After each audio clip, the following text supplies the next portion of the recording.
Hi and welcome to another episode of Fly Tying Step by Step.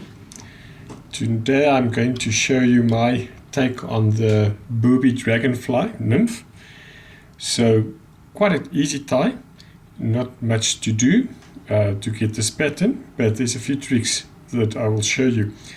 So to get ready for tying today's fly, you're going to need some black thread, 70 denier or so, a dark olive dubbing with some crystal flash in it, a marabou feather, and then also a partridge feather or any other soft tackle dyed dark olive.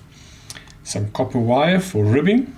It is optional, but I recommend it for trout specifically, seeing that they have teeth, and then some thick mono. This depends on the size of the flies you're going to tie. In this instance, this is 30 pound or so mono that I'm going to use. And then a yellow, black, orange, red, doesn't matter, foam tube, or not tube, sorry, foam cylinder that we are going to use for our eyes. So to get started, we are going to lay a foundation of thread.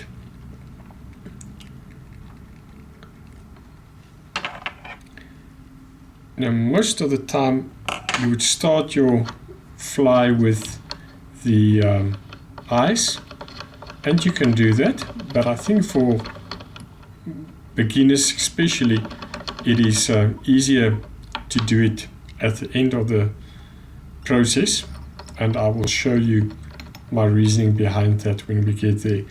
So just a basic thread base, and then I'm going to tie in 2 pieces of mono, one on each side of the hook shank.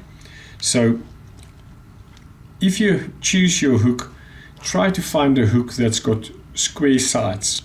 Sometimes you find a hook that's got a round shank, which is usually great, but for this pattern I prefer a flat-sided hook shank.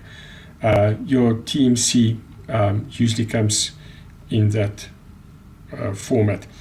So all I'm going to do is I'm going to start on my side.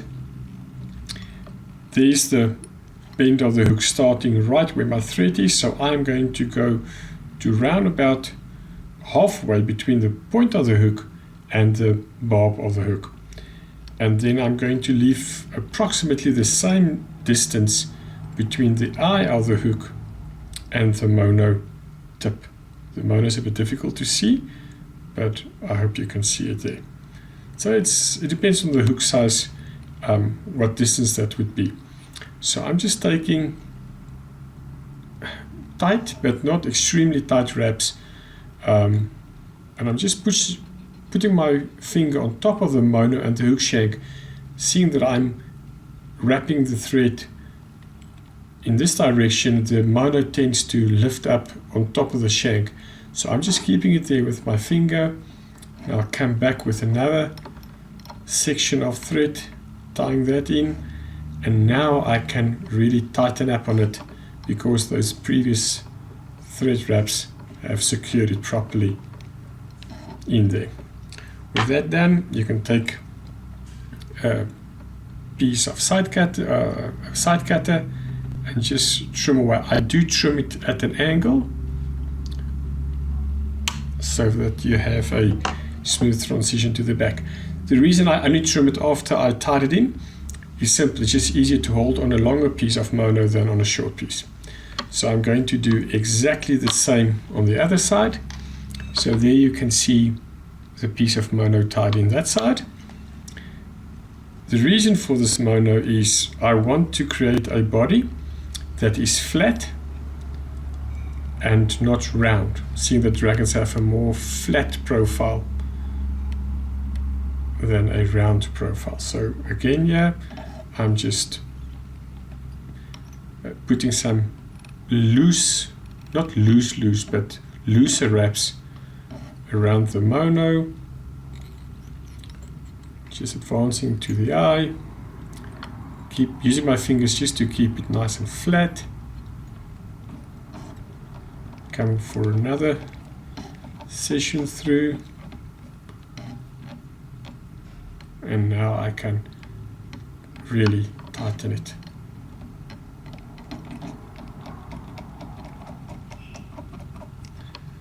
And then just trim it away with your side cutters again. Again at an angle. You can of course trim the angle into your, or cut the angle into your front section as well.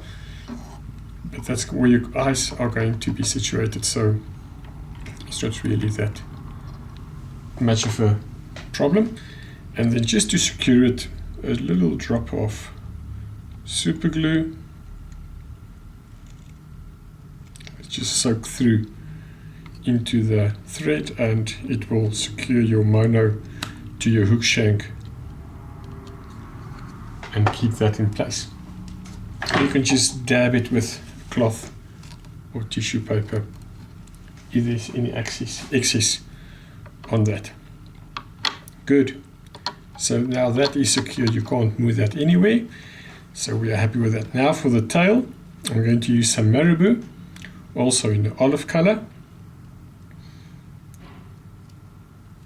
So what I do is I tear off a section, I roll it over onto itself, tear the next section, roll it onto itself, tear, roll, and continue with that process. Sometimes the feather breaks, then you have to trim it. The reason I'm doing it that way is then you align your tips so they are quite evenly distributed, the length in any way. And then what I do is I take my nail and thumbnail and forefinger and just pull out that fluff. Otherwise you create a lot of bulk on that section, and as I said, I want to keep this pattern quite flat. So that should do it. The length of the tail, shank length, a little bit shorter. Dragons don't really have very long tails, so you can go shorter, but in a booby, seeing that you don't have a very active retrieve the whole time, you can get away with a little longer tail. And I'll just pull up on it so that I keep the marabou right on top of my hook shank. There you can see that is flat on top of my hook shank. Now I will tie my ribbing material, which is my copper wire. Benita!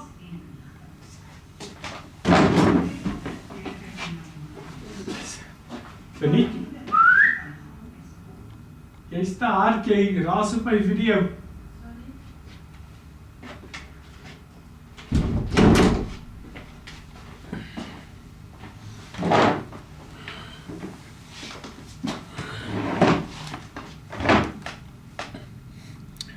Remember, for your tail also, you can always make it longer, and when you find it's too long, you can always pinch it out. You just take all your fibers together, hold them like that, and then just pinch with your nail and pull them off. I'm not going to do it on this fly though, I'm happy with it. So for my ribbing, I'm using the copper wire just to strengthen the pattern, especially though for those teeth of the trout. One material I didn't mention, I forgot about, is your organza, also in olive. Just a small strip that we are going to put on top of the fly. So I'm just going to cut out a piece. You do get them in different widths. This is just a piece of packaging that I salvaged, and I'm just going to cut this up for this fly.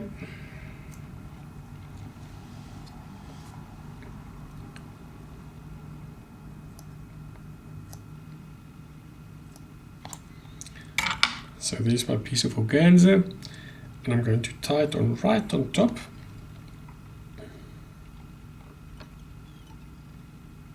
You want to keep a even body, so my organza I'm also taking roughly from the front, not 100%, of course it's a very thin material, but the principle is always a good principle to adhere to. Okay, with that we can do our body.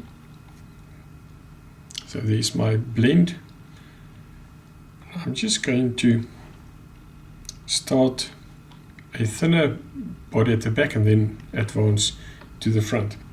Now this is one trick that you need to learn. Okay, I'm going to put in one wrap of copper wire at the back to secure it, and then I'm coming forward, pulling my organza back. I'm coming back with my wire to where I want my first segmentation to start, and I'm just going to catch it there with my thread,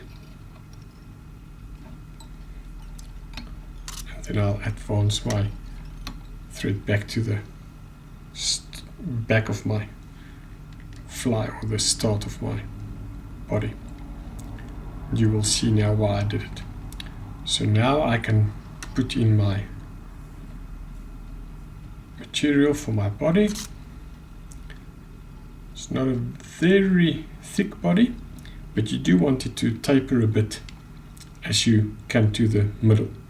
So when I get to my section where I tied in my copper wire, I'm going to pull on my organza, drop 1 or 2 wraps of thread over it with a little bit of dabbing, and then I'm going to take my wire, and you will see I want a complete wrap over my organza. So I tied in my wire on your side, so it's tied in on that side, so I'm taking it over the body and I'm coming over the organza once, putting back on the organza, and then advancing my wire to where my next segmentation will be. The reason I'm doing it this way is if you just do the wrap with your copper wire and your organza and you pull your organza, the wire tends to come loose. So I'm just using the thread as a means to secure my wire in place so that I don't lose my segmentation spacing. So 2 or 3 wraps around the copper wire. You can see the copper wire is on your side, it's secured that side. So now I can come over with 1 wrap when I put my organza in. With that in place, we can do the next section of the body.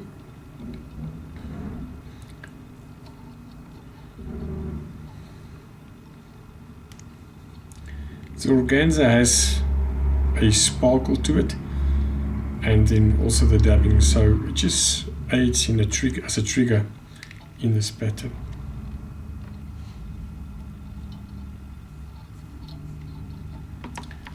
Let me just blend this a little bit more. Rather put on small sections of dabbing noodles. It's just easier to work with. So now you will see that I'm actually making a little bit thicker, seeing that I'm coming towards the midsection of this fly.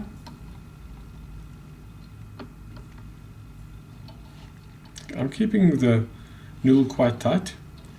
I don't want it to be too loose.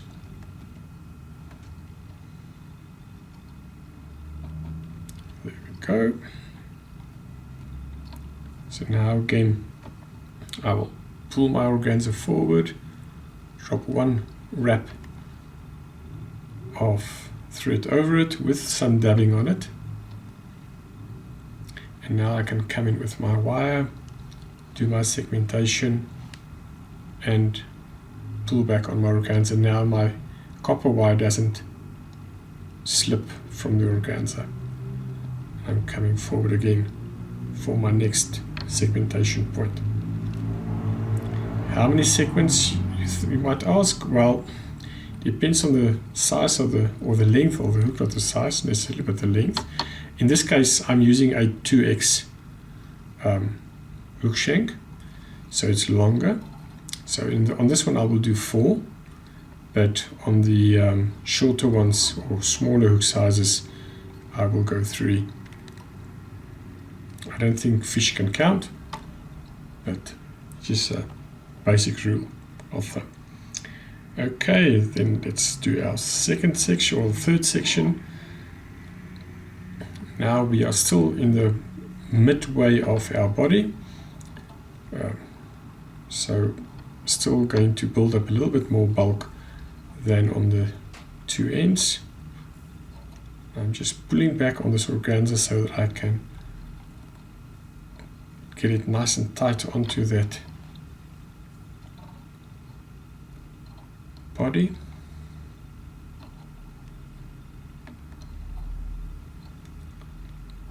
Here again you can see the Y's on your side.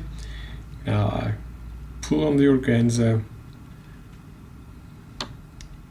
Let me just take one wrap back, drop my dabbing and my thread over once, and then secure the organza with a wrap of copper wire, pull back on the organza. So I want my organza to lie nice and flat. So I pull quite tight on it and then advance my wire to my next section. So advance my wire to the next end of the section, next section, secure my wire that side of the hook shank, and then do my last body section.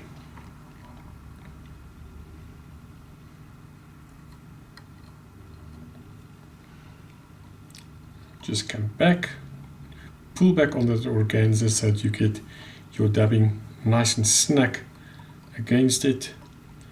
And now you want to start with a thicker noodle at the back, and then as you progress to the front, you want a slim end to that section.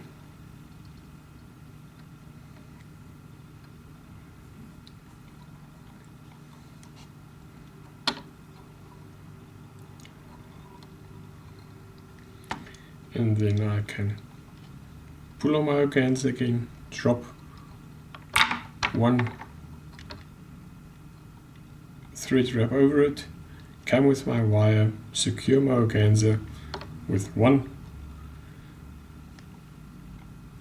wrap of wire, and then I can tie my wire off.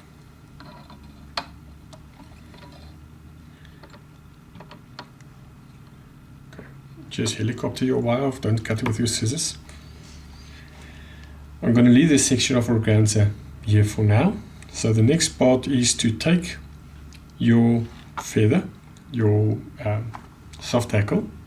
This can be wood duck, it can be pheasant, anything. And what you do is you trim out the tip section of your feather. So you have it like that. And now you're going to strip back the fibers so that you have roughly, depends on how many legs you want on your fly. So there's about 8. I'll just tear those away,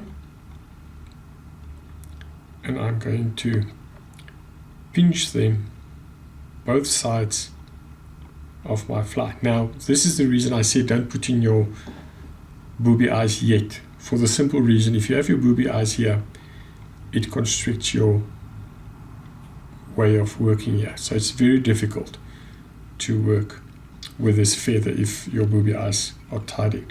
So now it's easy, you just lay the feather flat on both sides of your body, secure that,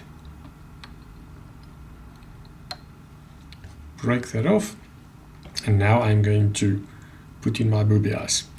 So for my booby eyes, I've got this yellow cylinder of foam, and I'm just going to trim the edge, just take that sharp edge of this foam cylinder on both sides. The length of this cylinder for the eyes depends on the size of the hook and your preference. I've fished boobies with really big eyes. I call it my Dolly Parton style. They are really big, and then I've used smaller ones as well. So this one is about 1 centimeter in length on this size 4 long shank hook, 2X long shank. So now I'm just going to bring my thread back, and I'm going to tie this foam section right up against my body of the fly.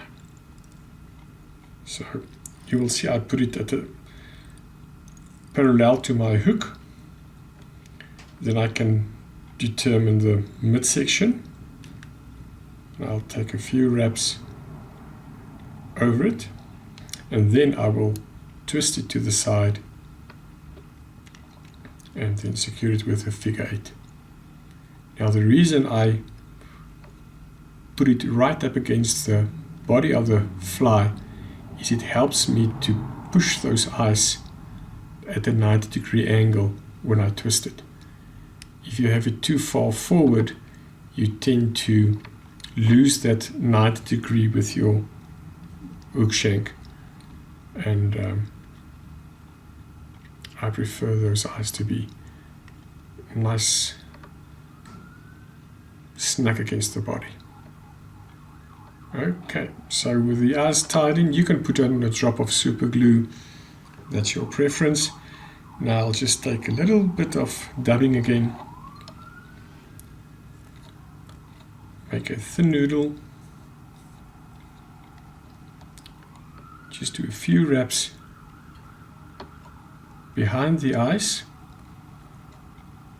pushing those feathers flat against the body. I will bring my organza over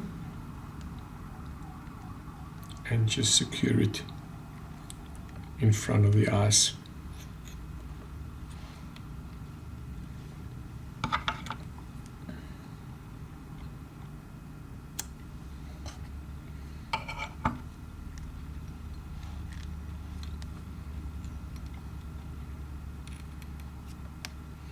And that is the basic fly. So you can just whip finish a few times, use some head cement to secure your thread wraps. But that is the Booby dragonfly that I will be fishing. This is mostly a still water fly for me. I haven't used it on rivers or streams.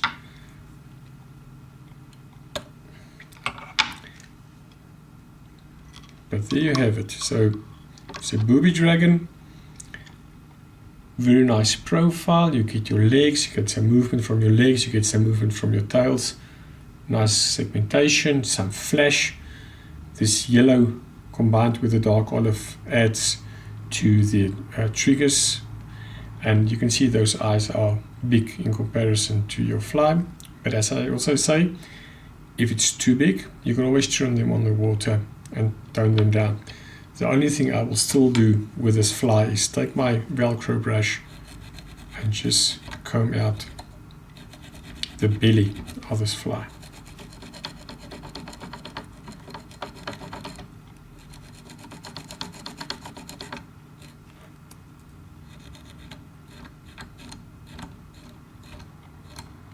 And you will see what that does in an instance. Just look at that. So it breaks up the profile of the fly, gives it a more natural look with those gill kind of profile on the side of the fly. And I've got a friend that always says the more your fly is chewed up by the fish, the more effective they become. And it does want to seem that way. But there you have it, the Booby dragonfly. I hope you enjoy this video. If you do, please feel free to subscribe. Give us a thumbs up. We will appreciate that. Also like our page on Facebook and ring that or click on that bell so you get notified of other videos. Thank you for watching. Enjoy your fly fishing and your fly tying.